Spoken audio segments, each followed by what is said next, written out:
नमस्कार दोस्तों, हम भोजपुरी सॉन्ग राइटर जलकुश मेला दबंग राइटर चैनल में आप सबका स्वागत है। भाई को बहुत ही बेहतरीन अभी गाना लिखने तो सोचनी कि रो रो लोग के सुना दी। आ ई मैटर बहुत जानदार बाटे कैसे बारात पर मैटर बा। आजकल जानते बानी, आजकल लोग बाराते पर गावता।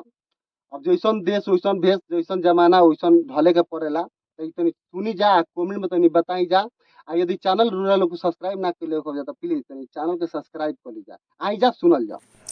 करभ में हाला जब होई जय माला, करभ में हाला जब होई जय माला, हलका में लिहे जन बतिया रे, चार गो लेके आई संगतिया रे, लागे नहीं दे हम बरतिया रे। हाँ, चार गो लेके आई संगतिया रे, लागे नहीं दे हम बरतिया रे।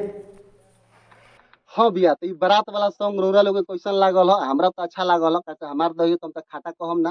अब रौरा लोग अपना बारे में बताई कि रौरा लोग के कैसन लागल हो। कमेंट जरूर करब जा, काहे से कि हम हर कमेंट पढ़िला।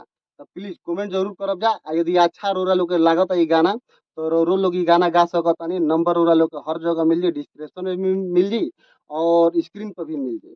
तो देर कोना बात के, जय भोजपुरी।